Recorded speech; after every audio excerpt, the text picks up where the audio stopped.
Hermanos, he estado esta semana estudiando el Evangelio según San Juan y me he quedado realmente sorprendido de la joya que tenemos en nuestras manos, sinceramente.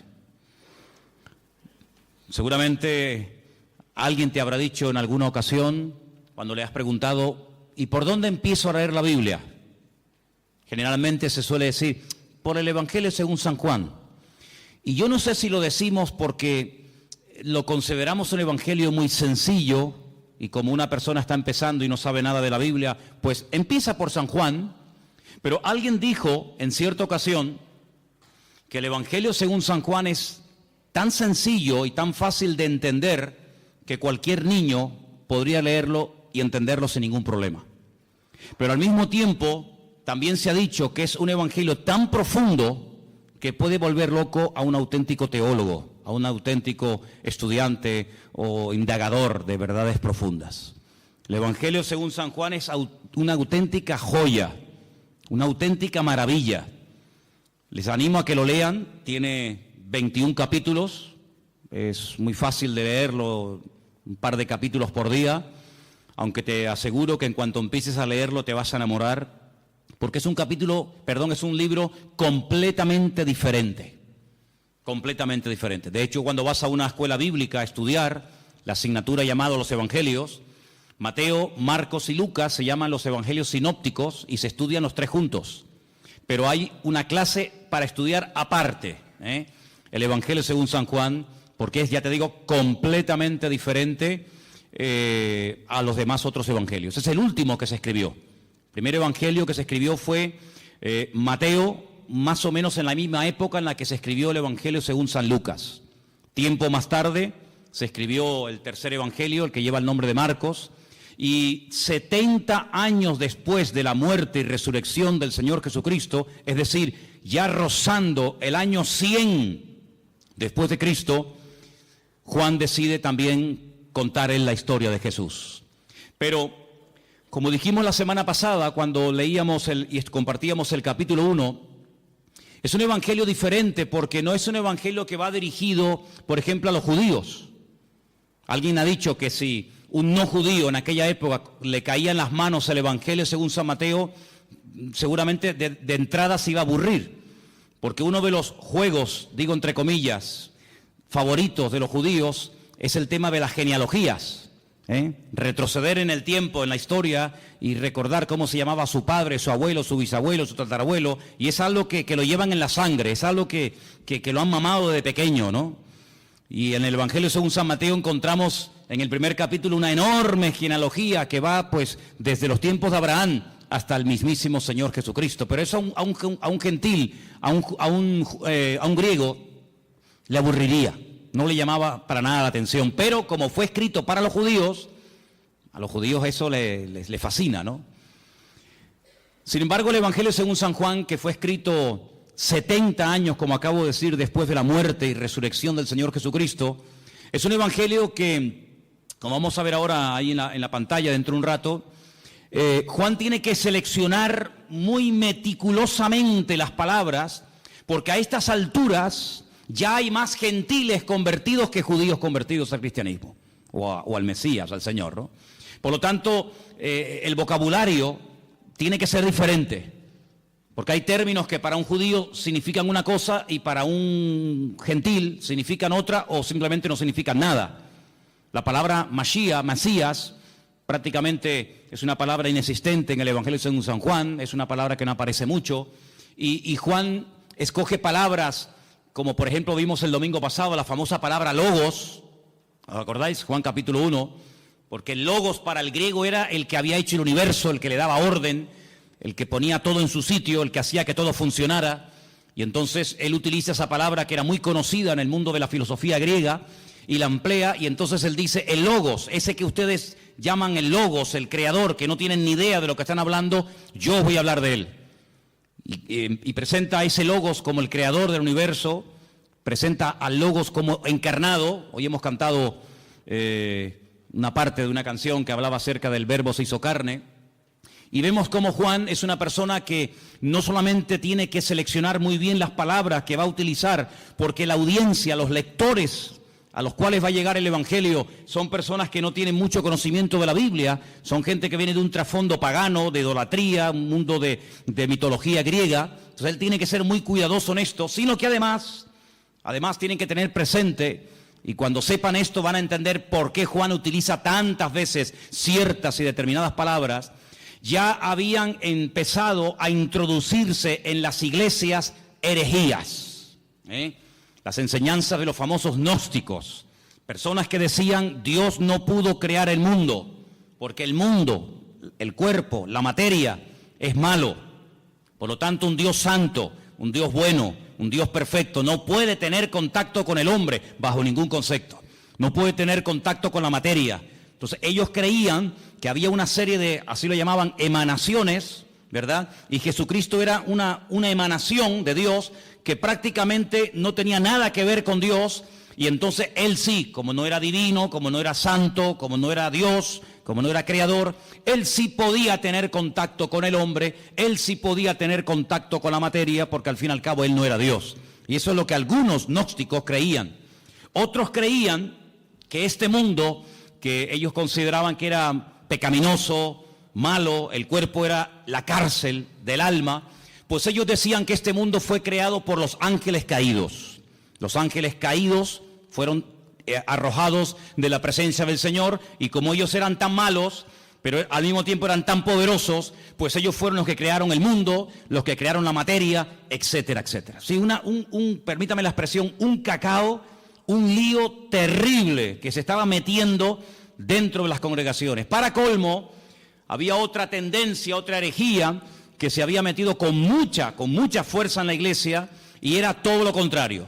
Era que Jesucristo era simplemente un hombre que había evolucionado con una serie de poderes que había ido adquiriendo con el paso del tiempo, pero no tenía nada que ver con la divinidad. Otros creían que Jesús era, como ellos llamaban literalmente, un espíritu descarnado. Un espíritu que cuando lo veías parecía un hombre, parecía un ser humano, pero en el fondo no era un ser humano. Realmente él no comía, no se cansaba, no tenía que dormir, no tenía ningún tipo de sufrimientos, porque era una especie de espíritu que cuando se manifestaba parecía un hombre, pero de hombre no tenía absolutamente nada. Fíjense, ante menudos follones y herejías se encontraba el apóstol Juan, y ahora tiene que presentar un evangelio convincente, claro y directo, y representar o presentar a Cristo de una forma correcta, de una forma adecuada, teniendo en cuenta la cantidad de herejías que ya se habían metido en la iglesia para este tiempo. Ahora, en este evangelio me ha llamado mucho la atención, vamos a poner la primera información en la pantalla. Hay cosas que Juan omite completamente, ni las toca. Tenemos, por ejemplo, ahí, ustedes lo pueden ver, el nacimiento del Señor Jesucristo. Juan ni lo menciona. No es que no crea en Él, evidentemente, sino que, como vimos la semana pasada, el Evangelio empieza diciendo: en el principio era la palabra y la palabra era Dios. Es decir, va antes de Génesis 1.1. Antes de Génesis 1.1, va a la eternidad, para demostrar que no solamente Jesucristo tuvo un nacimiento físico, sino que Él era un ser eterno, ¿verdad? Creador, que en un momento determinado decide humanarse, decide tomar forma de hombre y venir a este mundo. Por lo tanto, él, el tema del nacimiento, como ya sabe que lo han tocado otros evangelistas, como por ejemplo Mateo, como por ejemplo Lucas, él ese tema no lo toca. Tampoco habla del bautismo, no es algo a lo cual Juan le quiera dar énfasis. No habla de las tentaciones del Señor Jesucristo, que aparecen muy bien explicadas en algunos evangelios. No hace mención a lo que llamamos la última cena, la cena donde Jesús parte el pan y el vino con sus discípulos y establece lo que llamamos el nuevo pacto. No habla de la agonía de Cristo en el huerto de Getsemaní, donde allí es machacado, donde allí es triturada su voluntad y donde allí, digamos, se rinde completamente al Padre diciendo: no se haga mi voluntad sino la tuya. Eso ni lo toca. No habla tampoco de la ascensión de Cristo. Si quieres buscar ese tema, ese momento, en Juan no lo busques porque no lo vas a encontrar. Tampoco habla de parábolas, Por ejemplo, el Evangelio según San Mateo está lleno de parábolas. ¿Por qué? Porque él intenta presentar el reino de Dios, pero sin embargo Juan lo que intenta presentar al rey del reino de Dios, que es el Señor Jesucristo, por lo tanto no habla de las parábolas. Tampoco aparecen milagros de liberaciones de demonios. Incluso la palabra milagro, él la sustituye por una palabra que es la palabra moftim, en plural, que es la palabra señales. Y es la palabra que aparece, fijaros a dónde se remonta Juan. Juan era un hombre con un conocimiento de la palabra tremenda, tremenda. Él se remonta al llamamiento de Moisés, allí en Éxodo, capítulo 4, donde Moisés habla mal, Moisés dice, no me van a creer, no me van a oír, y entonces el Señor dice, no, yo te estoy diciendo que te van a oír, yo te estoy diciendo que te van a recibir, que tú vas a sacar a mi pueblo y lo vas a traer aquí, y tú estás diciendo que no. Es decir, ¿me estás llevando la contraria? Pues te voy a enseñar lo que le pasa a una persona cuando habla mal. Mete la mano en tu pecho. Metió la mano en el pecho y le dice, sácala ahora. Y cuando la sacó, estaba totalmente leprosa. Y se vuelve a meterla. Sácala, ya está limpia.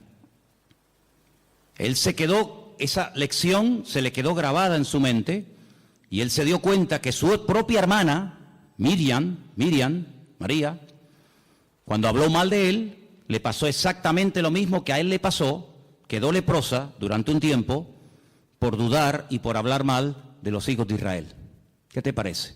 Y no solamente eso, sino que le dice, ¿y ahora qué tienes en tu mano? Dice, tengo una vara. Dice, tírala al suelo, y se convirtió en serpiente. Si le estás dando lugar al enemigo, cada vez que hablas mal. Cógela por la cola y volvió otra vez a convertirse en vara, a convertirse en palo. Estas dos señales no las olvides en tu vida. Cuando vayas a Egipto, muéstrales estas dos señales para que ellos aprendan a hablar y para que sepan lo que puede ocurrir cuando una persona utiliza mal el poder de la lengua y puede darle lugar al enemigo. Así que estas señales, esa palabra moftim, es la misma que utiliza Juan en su Evangelio cuando dice que el Señor Jesucristo hizo muchas señales, las cuales no están escritas en este libro. Dejadme que os lea este versículo. Jesús hizo además muchas otras señales en presencia de sus discípulos, las cuales no están escritas en este libro. Él lo dice bien claro. Todo lo que Jesús hizo, todo lo que el Señor enseñó, todos los milagros de Cristo no están escritos en este libro.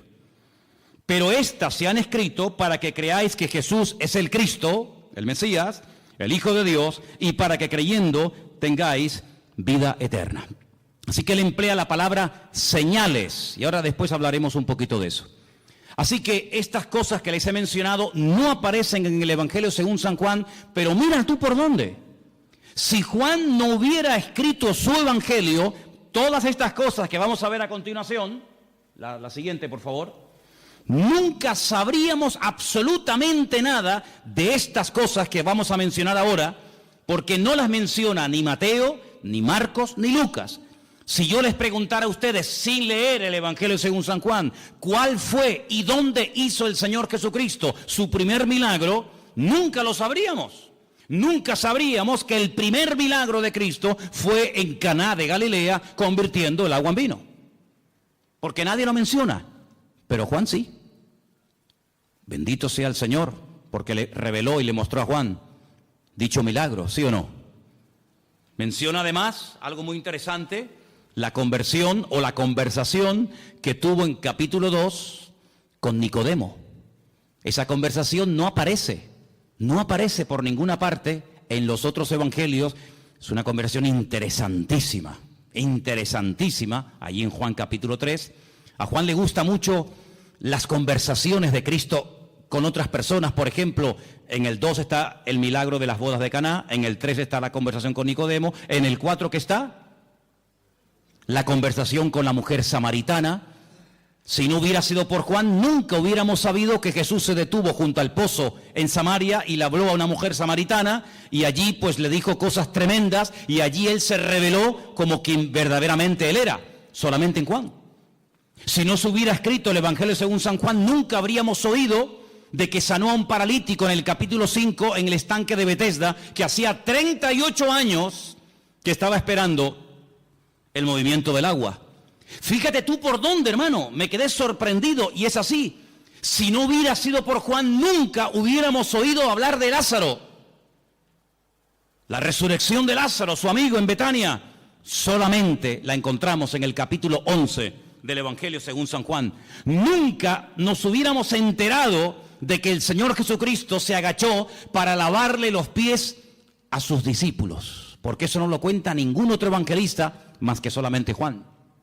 Nunca hubiéramos recibido o tenido una enseñanza que va, fíjate, desde el capítulo 14 hasta el capítulo 17 del Evangelio según San Juan, hablando acerca del ministerio, de las funciones del Espíritu Santo, el bendito Consolador. Por ejemplo, él dijo: no os pongáis tristes, no os dejaré huérfanos, os conviene que yo me vaya, porque si yo no me fuese, el Consolador no vendría. Pero cuando Él venga, porque yo le voy a rogar al Padre que os envíe otro Consolador para que esté con vosotros para siempre, Él me glorificará a mí, Él os guiará a toda la verdad, Él os hará saber lo que ha de venir, Él tomará de lo mío y os lo hará saber a cada uno de vosotros. Él además convencerá al mundo de justicia, de pecado y de juicio. ¿Qué te parece? Una enseñanza profunda del Espíritu Santo solamente en San Juan. Nunca habríamos oído el comentario despectivo, la crítica que Judas hizo cuando vio a una mujer que derramaba sobre él un vaso de alabastro con el nardo puro, aquel perfume. Dice que se llenó toda la casa, y cuando él dice: qué desperdicio tan grande haber derramado todo este perfume sobre el cuerpo de Jesús, qué desperdicio tan grande. Esto vale más de 300 denarios, un año entero de trabajo total derramado sobre Cristo así, en un momento. Eso aparece en San Juan. Así que es un evangelio que nos da muchísima información, pero es un evangelio diferente. ¿Por qué? No solamente porque cuenta cosas que ningún otro evangelista contó, sino que los demás evangelistas, Mateo, Marcos y Lucas, nos hablan y se centran fundamentalmente en el ministerio de Jesús en el norte del país, en lo que conocemos con el nombre de Galilea. Él se quedó a vivir durante mucho tiempo en Galilea, sobre todo en la ciudad de Capernaum, el pueblo de Naún, y los evangelios, los tres primeros, nos cuentan lo que hacía allí. Pero sin embargo Juan cambia de escenario y comienza a hablarnos de cosas que Cristo hacía en el sur del país, en Judea y sobre todo también en la ciudad de Jerusalén. Ahora, es interesante porque en el propósito del libro que hemos leído esta tarde, Juan reconoce que todo lo que el Señor Jesucristo hizo, nunca ningún autor, ni él mismo, podía haberlo escrito. Hay, por ejemplo, un versículo muy interesante en San Juan, os lo leo, capítulo 21, que dice: hay otras muchas cosas que Jesús hizo. Estamos en el 21-25. Las cuales, si se hubieran escrito una por una, pienso que ni aún en el mundo cabrían los libros que se habrían de escribir. Por lo tanto, el Evangelio según San Juan es un pequeño resumen, no es una obra completa, una enciclopedia de la vida de Cristo, sino es simplemente un pequeño resumen donde Él, a propósito, toma o escoge 7 señales y las va a presentar. Y nos va a presentar a Cristo de una forma muy completa. Pero una cosa que llama mucho en el Evangelio según San Juan es lo observador y la tremenda memoria que Juan tenía. Hay cosas que se pierden con el tiempo, no nos acordamos de lugares, de nombres, cosas que ocurrieron. Sin embargo, vais a ver que Juan, por ejemplo, yo he hecho una lista de cosas que cuenta Juan que demuestran que tenía una memoria tremenda. Pero aparte de tener una memoria tremenda, era un hombre muy observador. Por ejemplo, él dice que cuando aquel niño dio aquellos panes y aquellos peces para dar de comer a aquella multitud, ¿os acordáis del milagro, sí o no? Él dice en su evangelio, y por cierto es el único que lo dice, que aquellos panes eran panes de cebada. Qué curioso, ¿no? Son panes de cebada. No son panes de trigo, no son panes de maíz, no son arepas, ¿no? Sino son panes de cebada. Qué curioso, ¿no? Después dice, por ejemplo, que cuando el Señor en una de las ocasiones calma la tempestad en el mar de Galilea, habían remado 5 kilómetros. Otros evangelistas dicen, después de haber remado un rato, Juan dice, no, un rato no, remamos 5 kilómetros. Qué curioso, ¿no? Después se da cuenta de que en el primer milagro en las bodas de Caná de Galilea, no solamente dice que Jesús dijo llenar las tinajas hasta arriba, sino dice que había 6 tinajas. No dice, bueno, había tinajas, sino las cuenta, porque si no las cuenta, ¿cómo lo sabe? 1, 2, 3, 4, 5, 6 tinajas había llenas de agua que después se convirtieron en vino. Es el único que menciona, fíjate qué detalle tan curioso, esto es una persona muy observadora, pero no solamente observadora, sino que además si no estás allí, tú no te enteras. Porque les quiero decir que el único que se la jugó y que fue valiente y que estuvo al pie de la cruz hasta que murió fue Juan. Y por eso él dice que hay un momento, mientras él está agonizando en la cruz, hay un momento en el que los soldados comienzan a decir, oye, la túnica que lleva puesta este hombre es buenísima. Es una pena romperla en pedazos y un trozo para ti y otro trozo para ti. ¿Por qué no nos rifamos y echamos suertes? Y dice la Biblia que echaron suertes y a uno le tocó y se la llevó. Eso solamente lo cuenta Juan, que se rifaron la ropa del Señor. Después dice que cuando se llevan a ungir a Cristo al sepulcro, algunos dicen que lo envolvieron en una sábana y ya está. Juan dice, no, lo envolvieron en una sábana y le pusieron mirra, le pusieron aloe y había 100 libras entre mirra y aloe para envolver, para ungir el cuerpo del Señor.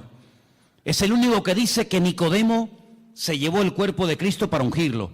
Es el único que dice que aquella mujer que derramó el vaso de alabastro, el vaso de nardo puro sobre el cuerpo de Jesús, dice que no solamente lo derramó, sino que toda la casa olió al perfume que olía el Señor Jesucristo. Otro detalle muy interesante.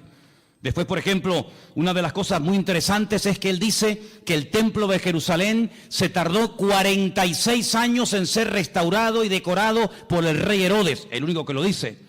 Es el único que menciona el detalle, muy interesante por cierto, que en Juan capítulo 4 dice que los samaritanos y los judíos como que no se llevaban entre ellos. Había un pique ahí, ni los samaritanos podían ver a los judíos, ni los judíos a los samaritanos. Son detalles muy significativos de un hombre que se fija mucho. Luego, algo que me ha llamado mucho la atención del Evangelio según San Juan, es que es un hombre que menciona lugares de Jerusalén porque se ve que conoce y se sabe muy bien mover en la ciudad de Jerusalén. Por ejemplo, menciona la puerta de las ovejas, capítulo 5, verso 2. Menciona el estanque de Betesda, capítulo 5. Menciona el otro estanque que hay en la otra punta de la ciudad, el estanque de Siloé, capítulo 9. Menciona una puerta que se llama el pórtico de Salomón, donde años más tarde o tiempo más tarde iría con Pedro, y allí orarían, ¿se acuerdan? Por el paralítico que estaba allí en la puerta del templo. Es el único que menciona el torrente de Cedrón, ese barranco que divide la ciudad del Monte de los Olivos. Él dice que el Calvario, aquel monte, tenía forma de calavera, lo registra también en su libro. Es un hombre, ya digo, tremendamente observador, una persona que conoce la ciudad de Jerusalén y se mueve por ella, diríamos, como pez en el agua. Ahora, en cuanto al tema de las herejías, Juan quería dar una imagen, una visión completa del Señor Jesucristo. Porque en aquellos tiempos estaban, como dije al principio, los que creían que Él no era un hombre, sino una especie de espíritu que se aparecía en forma humana, y estaban aquellos que decían que era tan divino, que no era un hombre. Claro, ¿cómo casar, cómo unir estas dos herejías? Hermanos, a lo largo de la historia, la iglesia, el pueblo de Dios, ha tenido que enfrentarse con un montón de problemas, de todo tipo.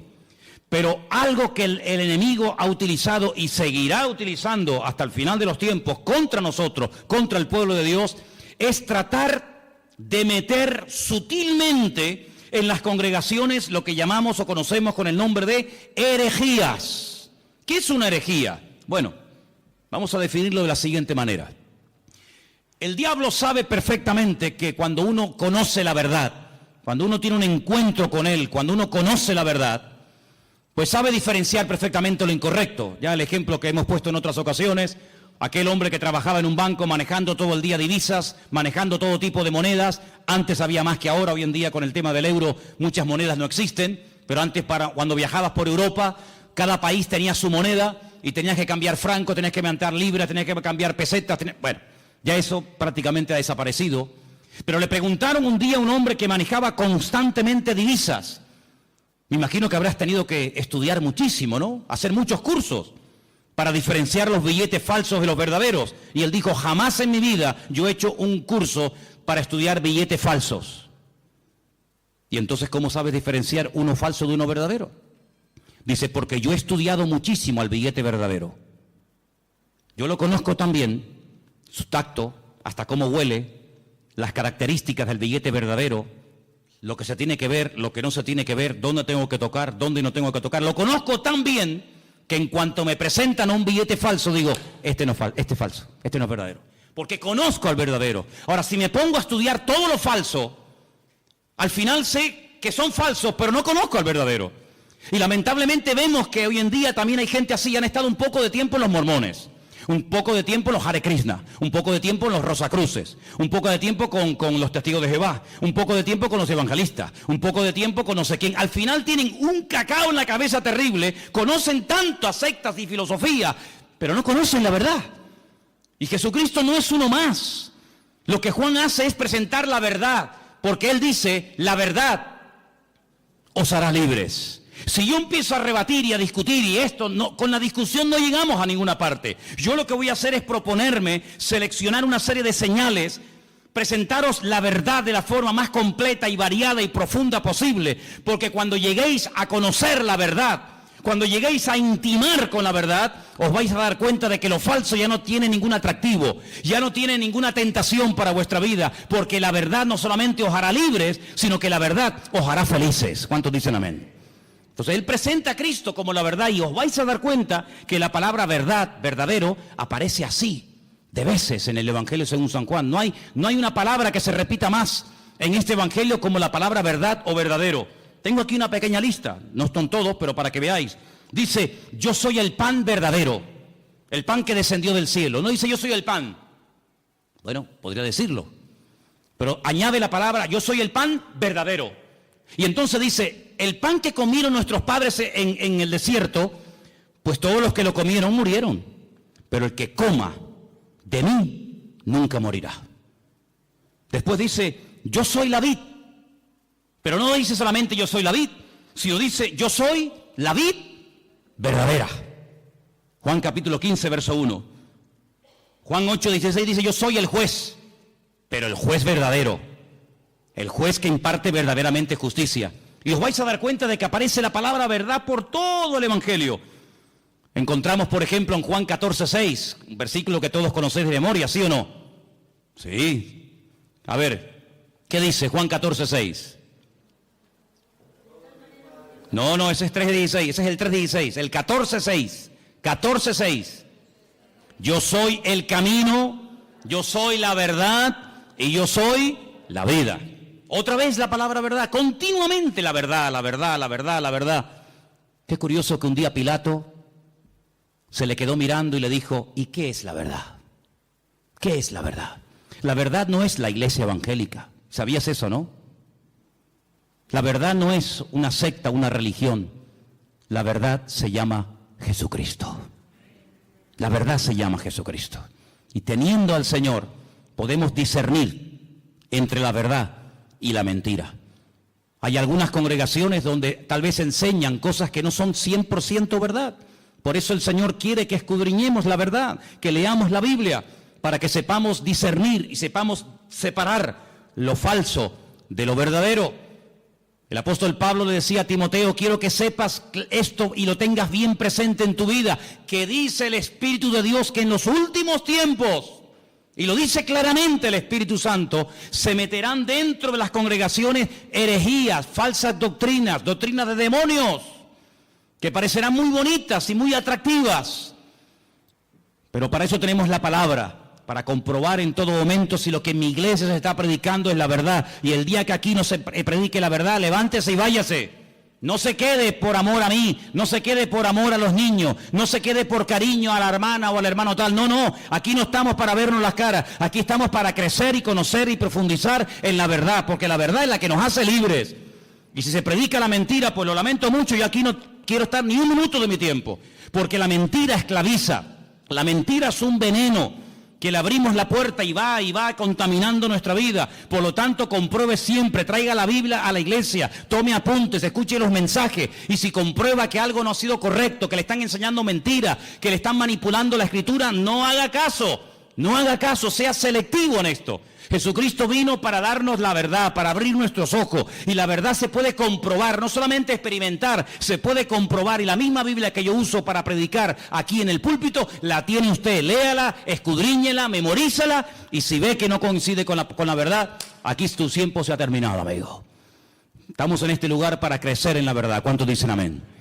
Ahora, fíjense qué interesante. En el Evangelio según San Juan hay 7 expresiones muy interesantes que las vamos a ver ahora, pero algo que también hace Juan, no solamente nos presenta a Cristo como el eterno, el creador, el todopoderoso, sino que además nos da ejemplos para que nos demos cuenta que a lo mejor puede haber un creyente, escúchenme bien por favor, puede haber un creyente que no lo entienda todo. Pero tenemos que tener paciencia con el que no lo puede entender o aceptar todo. Si yo pusiera, vamos a poner un ejemplo, ¿no? Si tuviéramos este salón ahora mismo dividido en dos, tuviéramos este salón dividido en dos, tenemos en el centro, más o menos, ¿no? Tenemos en el centro una especie de cristal, de prisma, y proyectamos un rayo de luz desde ese lado, en dirección al prisma. Todos los que están a mano izquierda verían solamente un rayo de luz, pero todos los que están a mano derecha verían 7, en 7 colores diferentes. Si yo les pregunto a los de la mano izquierda, ¿ustedes qué están viendo? Y me dicen, un rayo de luz. ¿De qué color? Blanca. ¿Seguro que veis uno solo? Contarlo bien, sí, uno solo. Vosotros, hermanos, ¿qué estáis viendo? Pues estamos viendo 7 rayos de 7 colores diferentes, pero ¿cómo puede ser que unos vean 7 y otros vean 1? ¿Quién está viendo la verdad? Todos. Lo que pasa es que unos están a un lado y otros están a otro lado. Y estos, por estar en un lado, ven más que los que están en otra parte. ¿En qué lado te encuentras de tu relación con el Señor? Hay gente que no ve más allá de lo que ven sus ojos y por eso se hunden. Por eso se desaniman, porque no ven más allá.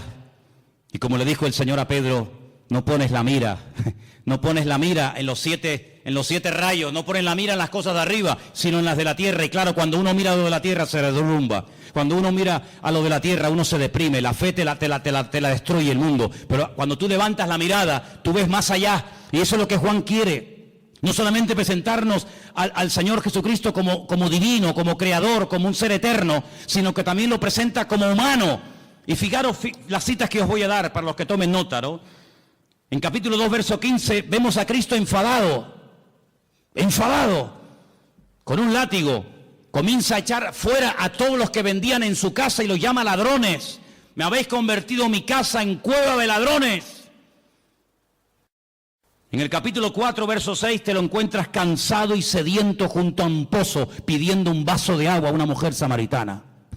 El verbo hecho carne, cansado del camino, pidiendo agua. Sus discípulos en el capítulo 4, verso 31, le daban de comer, porque lo notaban que era la hora de comer y él no había comido. En el capítulo 11, prácticamente todo el capítulo te lo encuentras llorando, quebrantado, emocionado, identificándose con el dolor de haber perdido a un amigo, a un ser querido. En el capítulo 1 y en el capítulo 8, verso 58, te lo encuentras en su preexistencia, Te lo encuentras que Él sabe perfectamente lo que tiene la persona. Por eso Cristo no es un hombre que hace muchas preguntas. Ponte un día a hacer un estudio, te animo a que lo hagas. Empieza a buscar en la Biblia cuántas preguntas Cristo hacía. Generalmente muy pocas. Y la pregunta es ¿por qué? ¿Por qué Jesús no preguntaba cosas a la gente? Porque Él tiene todas las respuestas. Porque Él sabe todas las respuestas. Nosotros para saber ciertas cosas tenemos que preguntar, ¿y cómo fue? ¿Y dónde no fue? ¿Y quién estaba? ¿Y quién no estaba? ¿Y estabas tú? ¿No estabas tú? ¿Y fue arriba? ¿Fue abajo? ¿Era de noche? ¿Era de día? Tenemos que hacer muchas preguntas. Él no hace apenas preguntas porque Él tiene todas las respuestas. Encontramos en el capítulo 17, verso 5, a Jesús. Lo encontramos diciendo que Él tuvo gloria con el Padre. La misma gloria que tenía el Padre, Él la tenía. Y lo encontramos bajando del cielo en el capítulo 6. Pero fíjate tú qué interesante. Encontramos al Señor Jesucristo cansado, lo encontramos al Señor Jesucristo pidiendo agua, lo encontramos dormido en una barca y al mismo tiempo diciéndole a aquella mujer, 5 maridos has tenido y el que ahora tienes no es el tuyo. Diciéndole a uno, he aquí un verdadero israelita. Y le dice, pero si nunca nos hemos visto, dice, yo te vi a ti cuando estabas debajo de la higuera. Y cuando te lo encuentras en el Evangelio según San Juan diciendo, yo soy antes de Abraham. Yo existo antes que Abraham el patriarca. Y le dicen, ¿tú? ¿Pero cómo vas a ser tú antes que Abraham si tú no tienes ni 40 años? Y él les dice, os aseguro que yo soy antes de Abraham. Y yo te digo, no lo dice la Biblia, pero yo también te digo que hasta Abraham habló con el mismísimo Señor Jesucristo. Y el Señor Jesucristo habló con el mismísimo patriarca Abraham. ¿O quién te crees que era Melquisedec? Melquisedec, Melech Tzadik, el rey de justicia, sin genealogía, sin padre, sin madre, sin principio de fin ni de días. Allí estaba el Señor, dándole pan y vino al patriarca Abraham, y el patriarca Abraham dándole los diezmos a Melquisedec, el rey de Salem, el rey de justicia. ¿Qué te parece? Ahora, a lo largo del capítulo, a lo largo del libro del Evangelio según San Juan, encontramos en 7 ocasiones al Señor Jesucristo utilizando la expresión anojí. En hebreo hay 2 formas de decir yo. La habitual, la común, la que se suele utilizar siempre, la que todo el mundo usa es aní. Aní, yo, aní. Pero cuando Dios dice yo, generalmente Él utiliza otro yo que no lo utiliza el ser humano. Es el yo, el pronombre personal, primera persona que utiliza Dios y es anojí.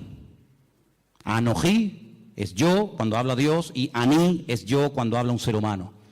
En el Evangelio según San Juan encontramos 7 anojí. Juan 6:48, anojí lejen Jaim, yo soy el pan de vida, el pan verdadero. Anojí or haolam, Juan 8:12, yo soy la luz del mundo.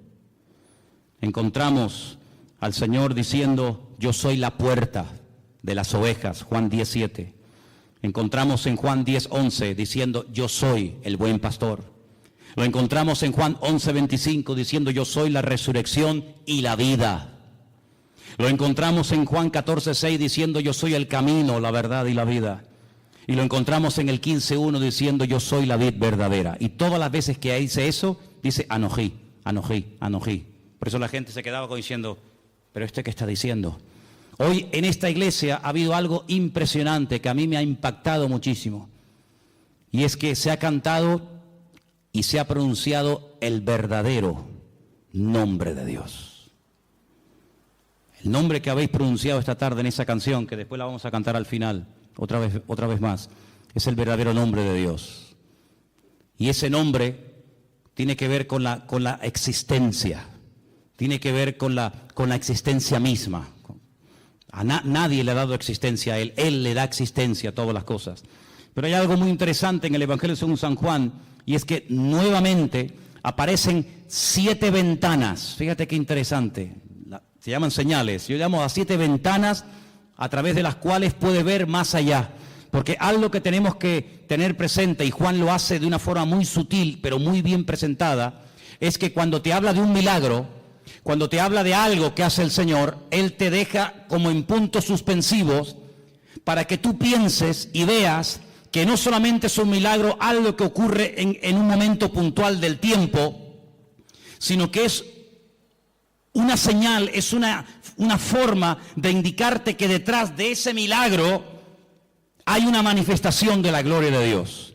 De hecho, hay momentos en los que el Señor Jesucristo dice que los milagros que hacía no los hacía tanto por la compasión o porque le daba pena al pobrecito paralítico o el pobrecito ciego, sino que la palabra que se emplea en el Evangelio según San Juan detrás de cada señal o milagro es: esto fue hecho, esto se realizó para la gloria de Dios. Porque un milagro no es algo que solamente suple la necesidad en el momento de una persona. Una persona está leprosa, ¿qué quiere? Pues que se sane la lepra. Una persona está poseída por demonios, ¿qué es lo que quiere? Ser libre de esta atadura espiritual. Una persona no ve y Jesús, ¿qué quieres que te haga? Pues quiero ver, o no puedo caminar, levántate y camina. Sino que el Señor va más allá de la necesidad temporal de la persona. Esto lo hago para la gloria de Dios. Cuando lo dicen los discípulos en Juan capítulo 9, ¿y este hombre que no tiene ni ojos, que están huecas las cuencas, no tiene el globo ocular, este hombre, esto es algo terrible. Esto no es normal que una persona nazca con las cuencas de los ojos vacías. El padre tuvo que cometer un pecado terrible, ¿no? Y este es el castigo de Dios, o él mismo. Y Jesús le dijo: ni una cosa ni otra. Este hombre nació así, sin posibilidad de ver. Si a este hombre ni operándolo, el mejor oftalmólogo del mundo no podría devolverle la vista a este hombre, porque este hombre no tiene globo ocular, está hueca, no tiene nada. Yo solamente he visto a un hombre en toda mi vida así. Ciegos hemos visto todos y de vez en cuando pues vemos a algún ciego, pero solamente vi a un hombre en la puerta de Damasco en Jerusalén hace unos cuantos años atrás. Lo vi y me llamó tanto la atención porque tenía la cuenca de los ojos hueca, vacía, no tenía el globo ocular. Así era el problema de este hombre. Y los discípulos nunca habían visto algo semejante. Le dicen: pero ¿qué pecado terrible tuvo que cometer sus antepasados o él para nacer así? Y Jesús dijo: ¿no sabes por qué este hombre ha nacido así? Ya estamos buscando siempre, perdonen, las cuatro patas a los gastos, ¿no? Que si una maldición, que si un trabajo de hechicería, que si el pecado del abuelo, que si una maldición hereditaria. No, mira, quítense todo ese rollo de la cabeza. ¿Saben? Les voy a decir la verdad. ¿Saben por qué este hombre nació así? Para que se manifieste hoy delante de todos ustedes la gloria de Dios. Entonces, ¿qué hace el Creador? ¿Qué hace el Señor? Coge barro, le hace el globo ocular, como una albondiguilla, ¿no? Se la pone en los ojos y le dice: vete a lavarte al estanque de Siloé, que está en la otra punta, allí bajando el torrente de Cedrón. Vete allá a lavarte. El pobrecito va calladito, sin protestar, humilde. Cuando llega al estanque de Siloé, el hombre se quita el barro de los ojos y vuelve viendo. Y los judíos le dicen: pero tú no puedes hacer eso. Hoy es Shabbat, no se puede quebrantar el Shabbat. Y dice: ¿cómo que no? El que me dijo, el que me untó los ojos con barro, él fue el que me dio la orden, discutan con él si quieren. Ese hombre es un pecador, le dicen, es un pecador. ¿Un pecador? Pues menudo pecador, porque ustedes, siendo tan santos y tan religiosos, nunca me solucionaron mi problema, y este que ustedes dicen que es un pecador me ha mandado a lavarme al estanque de Siloé y regreso viendo. Y nunca, le dice el ciego a estos religiosos, nunca se ha oído en la historia, y se ve que conoce la Biblia, nunca se ha oído en la historia que un pecador, que un hombre malo le haya dado la vista a un ciego. Y además solamente os digo algo, yo solamente sé que antes era un ciego y que ahora veo. Y llaman a los padres y entrevistan a los padres, le dicen: ¿este es vuestro hijo? Dice: sí. Dice: ¿cómo recobró la vista? Y los padres dicen: no sé, pregúntenle a él tiene edad suficiente, tiene 40 años, pregúntenle a él. Y ahí empieza un tira y una floja, que si sí, que si no, que si se puede, que si no se puede. Hermano, el cumplimiento de un mandamiento no evita o no nos impide que cumplamos otros.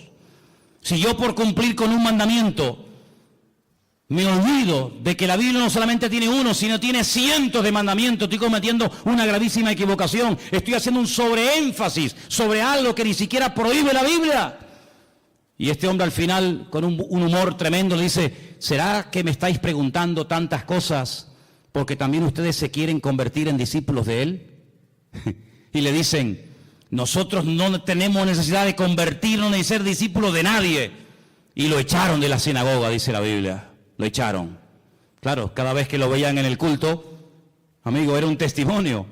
Y Jesús se lo encuentra al día siguiente, le dice, ¿qué te pasó? Y le dice que me echaron de la sinagoga, no me dejan congregarme, se enfadaron contigo. Y le dice Jesús, ¿tú crees en el Hijo del Hombre? ¿Tú crees en el Mesías? Dice, ¿y quién es ese? Dice, yo, el que estoy hablando contigo. Dice, claro, Señor, ¿cómo no voy a creer en ti? Increíble, ¿eh? Todo esto lo cuenta San Juan. Si no fuera por este hombre, si no fuera por este evangelio, nos hubiéramos perdido cosas tremendas. Pero sobre todo algo que me llama la atención, que yo creo que Juan lo hizo a propósito.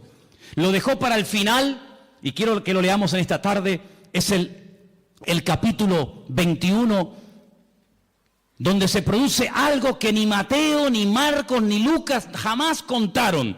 Yo no sé si les dio vergüenza o por respeto, no lo sé, pero nunca fueron capaces de tocar este tema.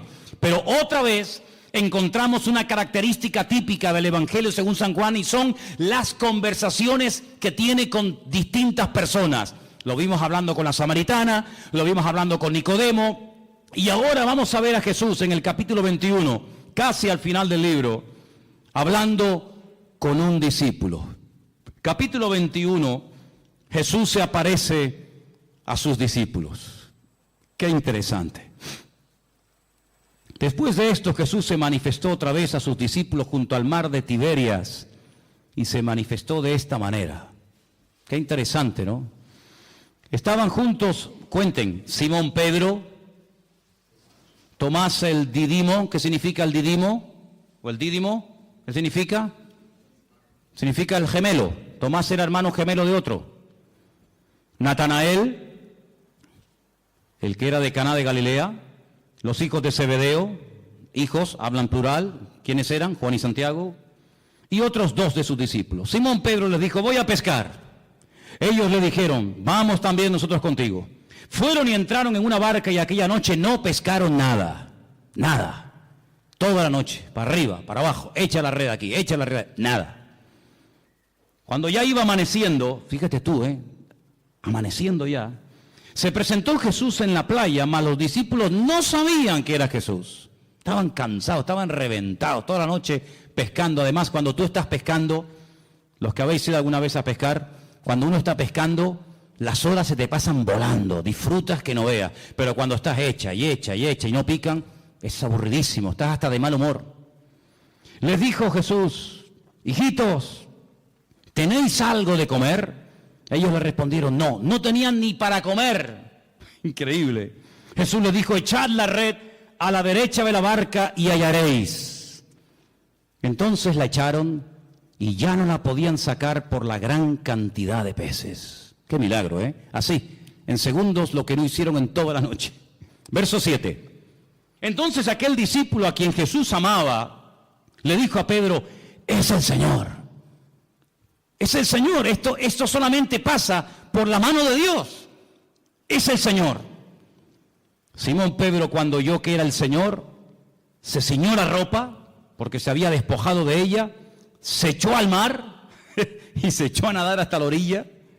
Y otros de sus discípulos vinieron con la barca arrastrando la red de peces, pues no distaban de tierra sino como unos 200 codos.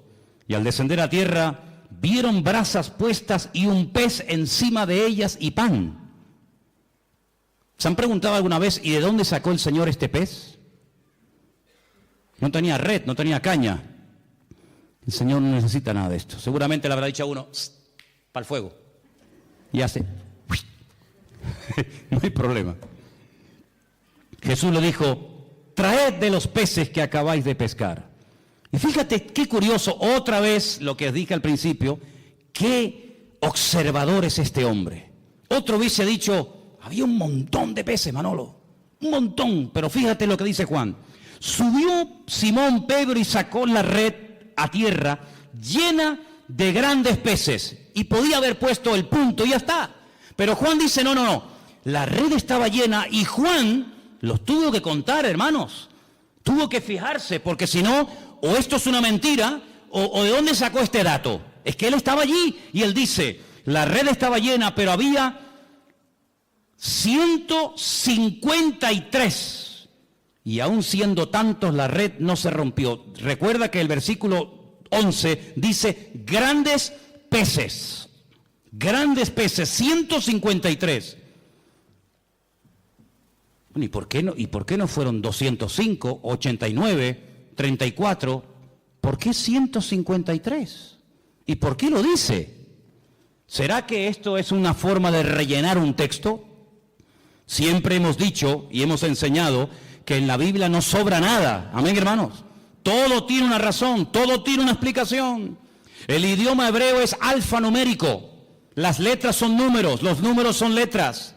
Juan hace así y dice 153. Juan es judío, Juan no es canario, no es alemán, no es latinoamericano. Juan es judío. Juan ve letras y al momento ve números. Ve números y ve letras, es la mentalidad, está en el chip del cerebro del judío. El judío hace así y ve una palabra y sabe cuánto suma la palabra, porque cada letra es un número y cada número es una letra. Y él en San Juan, en el libro del Apocalipsis, no me voy del tema, pero solamente un ejemplo. En el libro del Apocalipsis, él dice: cuidado, hermanos, aquí hay sabiduría, el que lee, entienda. Os voy a dar un dato en clave, pero ustedes que saben lo que estoy diciendo me van a entender. Cuando venga el anticristo, cuando venga ese hombre perverso, su nombre o el número de su nombre es 666, 666.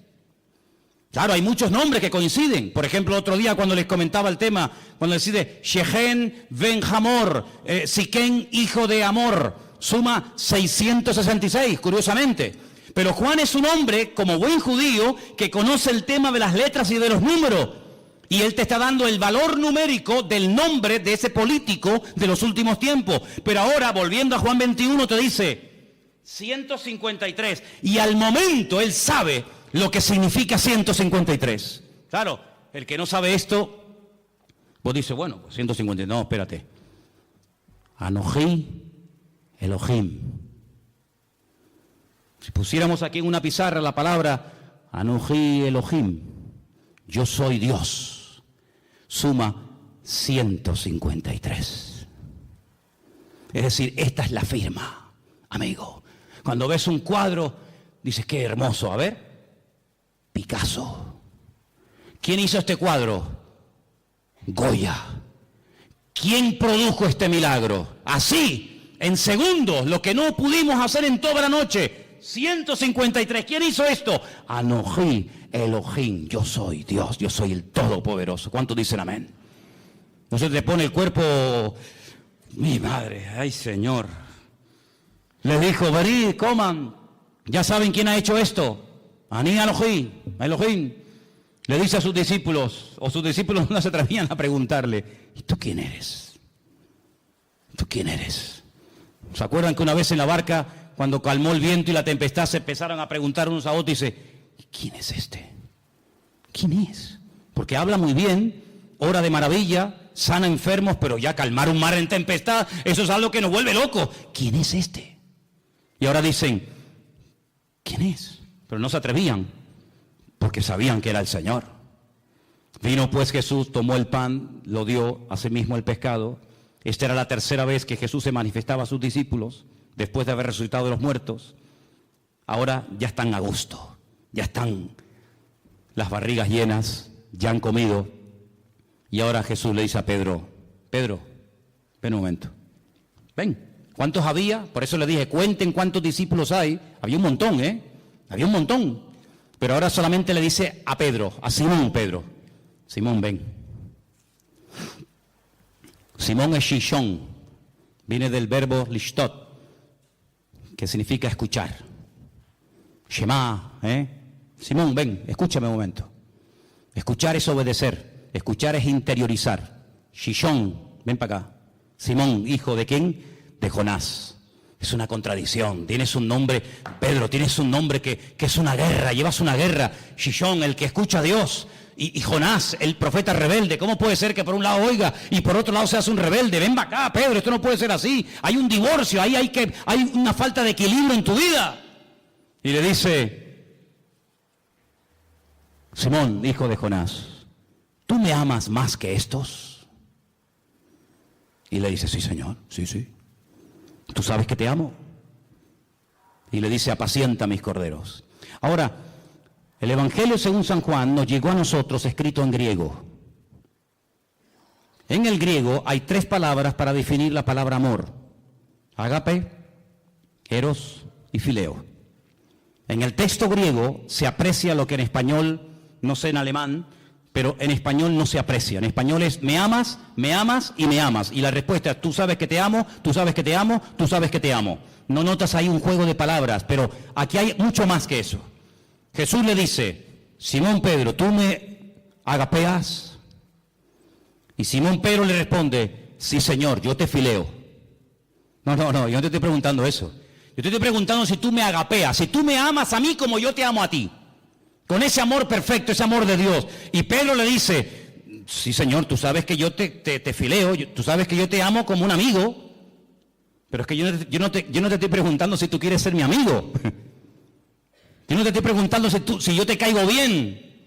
Yo te estoy preguntando si tú darías la vida por mí, porque tú sabes que el amor que yo tengo por ti es que de tal manera amé al mundo que di mi vida por el mundo. Entonces yo te estoy preguntando si tú me amas a mí como yo te he demostrado amarte a ti. Y Pedro dice: Señor, tú sabes que yo ahí no llego, tú sabes que yo te fileo, pero yo no te agapeo. Y entonces al final, cuando el Señor ya se lo pregunta 3 veces, y Pedro capta la idea, y Pedro se da cuenta por dónde van los tiros, le dice en versículo 17, Pedro se entristeció. ¿Por qué? Porque Pedro reconoció que no podía llegar al nivel que el Señor le está pidiendo. Entonces, ¿qué le confiesa? Tú lo sabes todo. Tú sabes que yo soy un petardo como persona. Yo he fallado, he metido la pata. Menosprecié a todos estos, dije que no te iban a traicionar, que no te iban a vender, que te iban todos a abandonar, pero yo no. Y al final resulta que que no abre la boca, pero que estuvo allí al pie de la cruz, es el que estuvo, y resulta que yo te estaba negando delante de los romanos. Tú lo sabes todo, tú sabes que yo no doy la talla, tú sabes que te negué, tú sabes que no estuve contigo como tenía que estar, pero tú lo sabes todo. Y el Señor, que mira el corazón, y no mira solamente el fallo o el tropiezo accidental, sino mira el corazón, la nobleza de esa persona, le dice: apacienta mis ovejas. Porque de cierto te digo, cuando eras más joven, te ceñías, ibas a donde querías, mas cuando ya seas viejo, extenderás tus manos, te ceñirá otro y te llevará a donde tú no quieras. Y esto dijo, dando a entender con qué muerte había de glorificar a Dios. Y dicho esto, añadió: sígueme. Vemos en el Evangelio según San Juan, ¿te imaginas que hubiera terminado en el capítulo 20? ¿Te imaginas que hubiera terminado en el capítulo 21, verso 14? Que el Evangelio terminara así, lee el 14. Esta era la 3ª vez que Jesús se manifestaba a sus discípulos y después de haber resucitado de los muertos. Amén. Cerramos el Evangelio y todos estaríamos tan contentos, ¿sí o no?, de tener un Evangelio maravilloso. Pero gloria a Dios por el capítulo 21. Porque el capítulo 21 nos muestra que el Señor Jesucristo se va a Galilea, va a buscar, claro, pero es que el Padre también buscó al hombre que le falló. Adán, ¿por qué te escondes? ¿Dónde estás? Y ahora el Hijo, buscando a Pedro, llamándolo, como llamaba el Señor, el Padre, el Creador, el universo, llamaba al primer hombre. Ahora es el Hijo, ¿verdad?, buscando a Pedro para restaurarlo, para darle otra oportunidad, para ponerlo otra vez en primera línea, para decirle: apacienta mis corderos, y además te voy a dar un premio increíble, Pedro. Te voy a dar la mejor jubilación que se le puede dar a un predicador en toda la historia. Y el premio es que te voy a dejar morir como yo morí. Menudo premio, ¿no? Te voy a dar el privilegio de morir crucificado como yo. Y así me vas a glorificar a mí. ¿No dices que me amas? Pues si me amas hay que demostrarlo, amigo. Y así murió Pedro. Así murió Pedro. Pero antes fue restaurado. Y antes fue un hombre que se volvió a acercar al Señor. Entonces el Evangelio según San Juan, vemos a Cristo como el Creador, como el Verbo hecho carne, divino, total y absoluto, sin ningún tipo de limitaciones, ninguna. Pero al mismo tiempo lo vemos compasivo, lo vemos extendiendo la mano al necesitado, lo vemos identificándose y acercándose con gente que en aquellos tiempos nadie jamás se acercaría a una persona? Cuando los discípulos lo ven hablando con una mujer, dice, no puede un hombre, y más un judío, hablar en público con una samaritana. Pero el Señor está allí. Entonces, amados hermanos, encontramos en el Evangelio según San Juan el amor de Dios manifestado.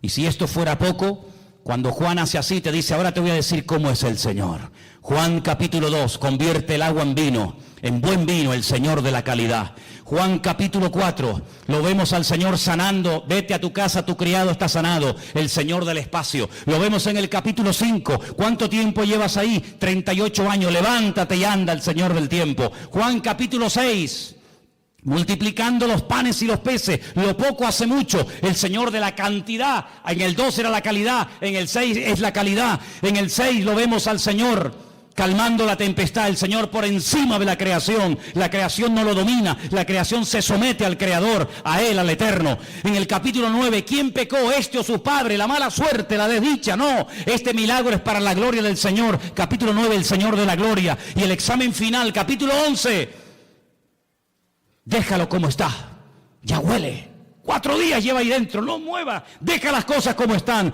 El Señor dice, ¿no te he dicho que si crees verás la gloria de Dios?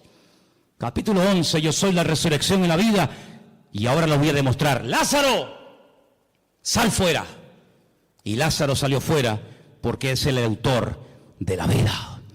Y con estas 7 señales, son 7 ventanas a través de las cuales puede ver lo grande que es nuestro Dios. ¿Necesitas algo? Seguro que en una de estas señales te sientes identificado. Seguro que en una de estas 7 ventanas donde Juan proyecta la gloria y la majestad y la singularidad del Señor, te sientes identificado y puedes apropiarte de cada una de ellas. Porque el Señor Jesucristo no termina en el Evangelio según San Juan crucificado, agonizando dentro de una tumba, comido por bichos, por gusanos. No, en el Evangelio según San Juan el Señor Jesucristo termina vivo, resucitado de entre los muertos. Y por eso dice en uno de los Evangelios, no busquéis entre los muertos al que vive, porque Él ha resucitado. ¿No es una maravilla el Evangelio según San Juan? ¿Sí o no? Dale un aplauso al Señor en esta tarde y léelo durante toda la semana. Gózate, aleluya. Disfruta de este Evangelio. Es una maravilla tenerlo en nuestras manos. Cierra tus ojos, por favor. Cierra tus ojos ahí donde estás. Bendito sea el nombre del Señor. Qué regalo tan maravilloso el Señor nos hizo. Qué regalo tan extraordinario. Bendito sea Dios. Muchas cosas hizo el Señor, sí. Juan lo dice, pero si crees en estas que te acabo de contar, tendrás vida eterna en su nombre. Y en esta tarde, Señor, te damos gracias porque hemos conocido la verdad y la verdad nos ha hecho libres. Aleluya. Gracias, Señor. Gracias.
La verdad no se puede comprar con dinero.